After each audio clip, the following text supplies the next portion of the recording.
सबसे पहले आपको बड़ी खबर दिखाते चले, जहां पर जम्मू कश्मीर से इस वक्त की बड़ी खबर। अमरनाथ यात्रा से पहले यहां पर पंचायत चुनाव हो सकते हैं। जम्मू कश्मीर के अंदर चुनाव आयुक्त जल्द यहां बड़ा ऐलान कर सकता है। मतपेटियों की खरीदारी की प्रक्रिया फिलहाल आप देखिए पूरी कर दी गई है। इस वक्त की बड़ी अपडेट आपके सामने, जहां पर अमरनाथ यात्रा से पहले यहां पंचायत के जो चुनाव हैं वो हो सकते हैं। जम्मू कश्मीर के चुनाव आयुक्त जल्द ऐलान कर सकते हैं। मतपेटियों की खरीदारी की प्रक्रिया शुरू कर दी गई है। इससे पहले 2018 में जम्मू कश्मीर के अंदर पंचायत चुनाव हुए थे, लेकिन अटकलें ये लगाई जा रही थी कि मार्च 2025 में ये बड़ा ऐलान हो सकता है। तो अब आप देखिए किस तरह से एक और बड़ी खबर निकलकर सामने आई है कि यहां अमरनाथ यात्रा से पहले पंचायत के चुनाव हो सकते हैं। उसके लिए पूरी तरह से तैयारी यहां पूरी कर दी गई है। फिलहाल मतपेटियों की खरीदारी की प्रक्रिया भी पूरी हो गई है। तो अब आप देखिए किस तरह से यहां पंचायत के चुनाव होंगे और पंचायत के अंदर जो लोग सरपंच सरपंचेस के जो चुनाव होने थे उनके लिए मसौदा जिस तरह से तैयार किया गया था उस पर कहीं ना कहीं मुहर लग सकती है, क्योंकि प्रक्रिया जो खरीदारी की थी मतपेटियों की वो फिलहाल पूरी हो चुकी है। तो जाहिर तौर पर अब आप देखिए किस तरह से एक एक करके पंचायतों के चुनाव यहां पर हो सकते हैं और आम जनता को उनका नुमाइंदा मिल सकता है जो उनके हक की आवाज को ऊपर तक पहुंचाए और उसे जल्द से जल्द यहां हल किया जाए। तो साफ तौर पर देखिए इस वक्त की बड़ी अपडेट जम्मू कश्मीर से, जहां पर अमरनाथ यात्रा से ठीक पहले पंचायत के चुनाव हो सकते हैं, ये अटकलें लगाई जा रही हैं और जम्मू कश्मीर में चुनाव आयुक्त जल्द ही बड़ा ऐलान कर सकता है। और उसके बाद अब आप देखिए किस तरह से यहाँ पर ड्यूटीज जो है वो की जाएंगी, लेकिन कितनी चुनौतियां रहेंगी चुनावी तैयारियों को लेकर। जिस तरह से राजनीतिक दल पहले भी जुट गए थे, लेकिन अब आगे की तैयारियां किस तरह से रहेंगी, इसी पर जानकारी लेंगे। वरिष्ठ पत्रकार विनोद कुमार हमारे साथ जुड़ गए हैं। विनोद जी, अमरनाथ यात्रा से पहले पंचायत चुनाव हो सकते हैं, मतपेटियों की खरीदारी पूरी हो चुकी है, प्रक्रिया पूरी तरह से कर दी गई है, तैयारियों को लेकर क्या कुछ अपडेट है आपके पास? बिल्कुल, अभी रिसेंटली जो गृह मंत्री अमित शाह का विजिट था, 3 दिवसीय विजिट, उसमें यूनिफाई कमांड की मीटिंग हुई थी। उस यूनिफाई कमांड की मीटिंग में ये भी एक चर्चा का विषय हुआ था, क्या पंचायत और अर्बन लोकल बॉडीज के चुनाव एक साथ करवाए जा सकते हैं, और सुरक्षा कवच का इस पर जिक्र किया गया था। दूसरी बड़ी बात है कि स्टेट इलेक्शन कमीशन, या इसको यूटी कहते हैं हम, UT election commissioner BR Sharma जो पूर्व IAS अधिकारी है, उनसे हमारी जब बातचीत हुई थी, उन्होंने कहा कि जब भी सरकार चाहे सिक्योरिटी की व्यवस्था कर दे, बाकी चुनाव की तरफ से, आयोग की तरफ से पूरी तैयारी है। तो इसलिए मुझे लगता है क्योंकि समय भी बहुत ज़्यादा हो गया, 10 जनवरी 2024 को इनका टेन्योर खत्म हुआ था, आप अंदाज़ा लगा सकते हैं, पंचायतें खत्म हुई थी।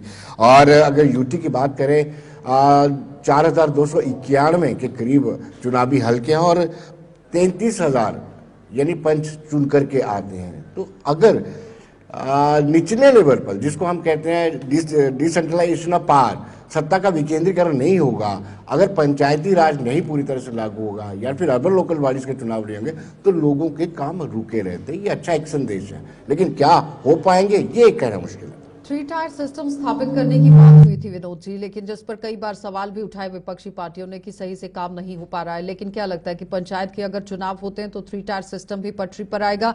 73rd 74 अमेंडमेंट की भी जो बात हुई थी, आपने ठीक कहा कि ये जो बीजेपी है ये टाल क्लेम करती है कि हमने ही 73rd और 74 अमेंडमेंट को लागू करके 3 टायर सिस्टम को इंट्रोड्यूस किया है, सत्ता का पूर्ण विकेंद्रीकरण किया है।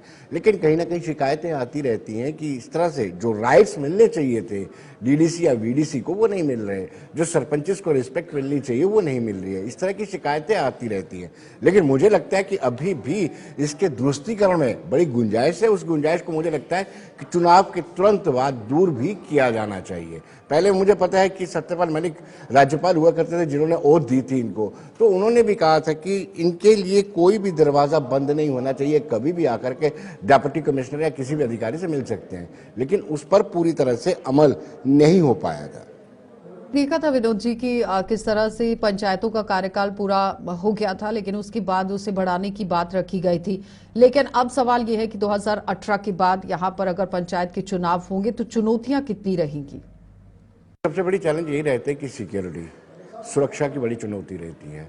और दूसरा, ये चुनाव पहले भी करवाए जा चुके, जैसे आपने कहा 2018 में चुनाव के प्रबंधन को लेकर के किसी तरह की चुनौती नहीं है, लेकिन बड़ी बात यह है कि पहली मर्तबा ये जो चुनाव है स्टेट इलेक्शन कमीशन के माध्यम से करवाए जाएंगे। ये एक सबसे बड़ा प्लस पॉइंट है। इससे पहले चीफ इलेक्टोरल ऑफिसर ही चुनाव करवाया करते थे, लेकिन अब स्टेट का एक अपना इलेक्शन कमिश्नर बना है जिसको हेड पूर्व आईएएस अधिकारी बीआर शर्मा कर रहे हैं।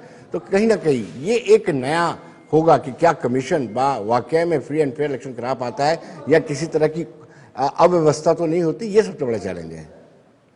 बड़ा मुद्दा उठा था, क्या उस पर भी अमल किया जा सकता है पंचायत चुनावों में? आपका सवाल सुन नहीं पाया। आरक्षण को लेकर जो बड़ा मुद्दा उठा था कि रिजर्वेशन मिलनी चाहिए, वो कमीशन ने अपनी रिकमेंडेशन जो है वो सौंप दी हुई है सरकार को और चुनाव आयोग अब इस पर तय करेगा। ओबीसी के कमीशन का मसला, ओबीसी के रिजर्वेशन का मसला था, वो भी सरा पहुंच गया। कमीशन ने अपनी रिकमेंडेशन जो है सरकार को दे दी है। सरकार को तय करना है कि कौन सा वार्ड ओबीसी के लिए आरक्षण होगा, कौन सा महिलाओं के लिए आरक्षण होगा। It is up to the commission. ठीक है विनोद जी, बहुत बहुत धन्यवाद जुड़ने के लिए। तो फिलहाल आप देखिए किस तरह से विनोद कुमार जो हमारे साथ वरिष्ठ पत्रकार जुड़े हुए थे कि चुनौतियां सिक्योरिटी को लेकर रहेंगी, लेकिन उसके लिए कमर कस ली गई है। और फिलहाल ये भी बताते चले कि मतपेटियों की जो खरीदारी की बात थी उस पर भी काम लगातार कर दिया गया है, प्रक्रियाएं पूरी हो चुकी हैं और जल्द ही यहां पर आयुक्त की तरफ से बड़ा ऐलान हो सकता है।